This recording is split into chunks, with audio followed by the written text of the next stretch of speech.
The B-Team boys were back in town in Las Vegas this past weekend at Fight Pass Invitational 6, causing all kinds of ruckus. Nicky and Jay Rodriguez, and of course the ringleader Craig Jones. But first up, let's talk about J-Rod's match. He went up against Jonathan Alvis out of Art of Jiu-Jitsu, a legit black belt world champion.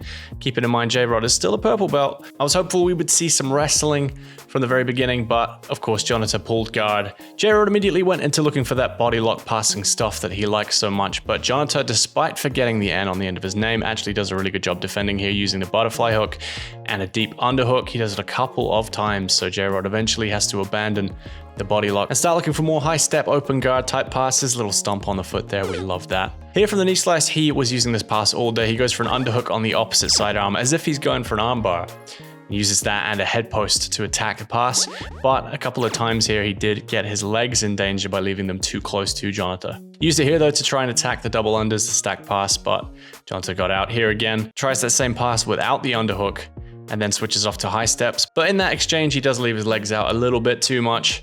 Jonathan gets to a big outside ashi with an arm in, and he did have a decent bite here on an outside heel hook. He had the knee line and everything, but J-Rod, of course, he's in there sparring with Craig all day. He knows how to clear the knee line and get out of trouble. Receives a little kick to the face in return and then goes straight back to that far side underhook pass. Makes it work here, ends up in almost a crucifix position, and then tries for a berimbolo. Jonathan scrambles out of it really well, and J-Rod is happy to just keep top position. Once again from the knee slice, getting the far side overhook and using that head post, moves into a Kimura type position, starts attacking the reverse triangle and uses it as a Kimura trap to try and take the back. Once again though, Jonathan stays strong, and then we get the buggy choke tease. If you know anything about me, I love the buggy. It gets another little bite at it from a much better angle, and it's not a very deep one, but Jonathan does not look very happy about being stuck in it. Eventually he squares up to make it a lot harder, and that's when J-Rod decides to let it go.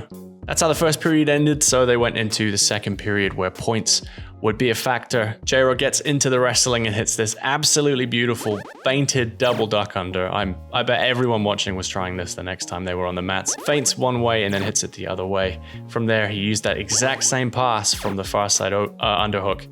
Gets over to the back, gets the hooks in, actually hits a body triangle, but then readjusts it to get this kind of modified straight jacket with the body triangle over the top, which eliminates an arm and just makes the rear naked choke over the face.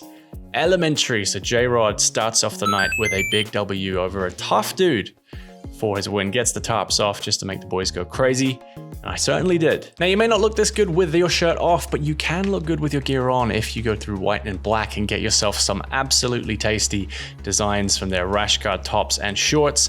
If you go through the link in the description and use the code CombatArcade40, you can get yourself 40% off of their range right now. It's a massive deal, and you will be giving a little bit of support to the channel, so thank you once again to White and Black for their sponsorship.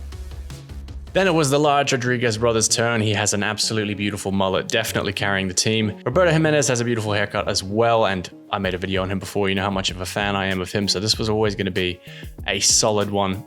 Nicky hits the wrestle up onto a single immediately.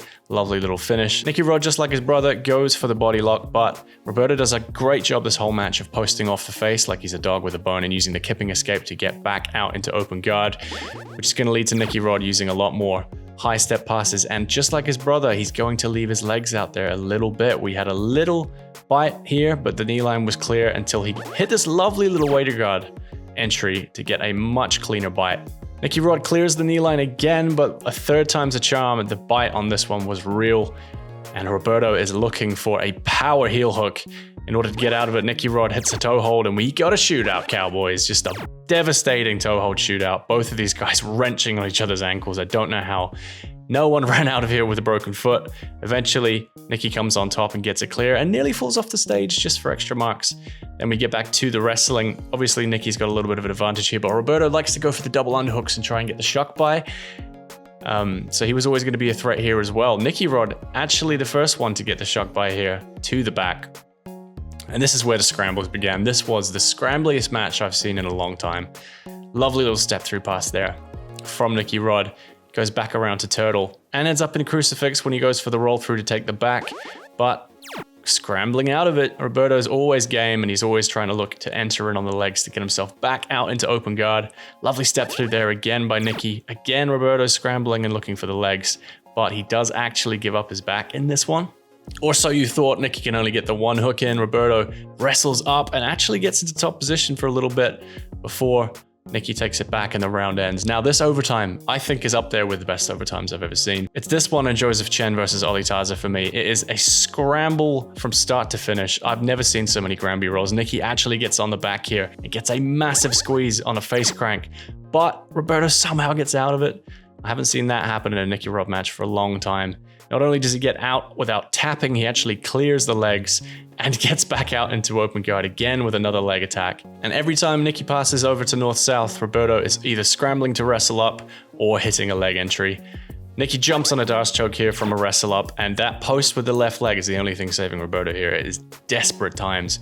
He does eventually get out and almost jumps on a guillotine. Again, they nearly come flying off the stage. It was like this the whole time. Little snap down here from Nicky, who is exhausted. You can see he doesn't make his way up to his feet. They just do some midget wrestling. Nicky was in charge at this point, always hunting for the back, but Roberto was not getting tired. Nicky obviously has racked up some points from the back take, but now Roberto's getting desperate, and he's going to start looking to rack up some points. Finally hits that double underhook shock by and the lovely Marcelo Garcia back roll to try and take the back, but Nicky is desperate to keep his points, is not going to give up any positions if he can help it. Count the Granby rolls. I definitely can't. Another one there. Oh my God. It was unbelievable. You guys should definitely go and check it out on Fight Pass. Just two very large men who are good everywhere, just battling it out relentlessly. As time ticked down, Roberto had to try a jumping guard to try and attack a submission, but that is where it ended. Nicky Rod takes the win by 6 points to 0. And of course, you know, he's getting the top off just to get the boys going. And of course, the main event, the godfather of memes himself, Craig Jones, after doing a few shots of whiskey and possibly some nose beers, takes on the massive, incredible legend, Rafael Lovato Jr. We know what Craig's game plan is. He's going for that Z-guard, the knee shield, and the half butterfly to try and elevate and get underneath and get to the legs. He said he didn't trust his cardio. I do not blame him, especially against a guy as big as Rafael Lovato, but he does get a bite here and goes underneath, locks up a figure 4 and hits this lovely little modified tripod sweep to start playing with the legs. Actually gets into a weird modified 50-50, jumps on the inside heel, and that's it. It was about 20 seconds. Craig Jones makes light work of an absolute legend of grappling, signals the nose beers, and they cut away to the crowd, which is full of kids, which is great. But then we got the main event, of course, the post-fight interview. I wouldn't be here today without the power of steroids. I mean, Nicholas Marigali looked pretty fucking shit tonight. We're gonna be hitting some nose beers in the back locker room like last time. Maybe we did a couple before the match, you never know.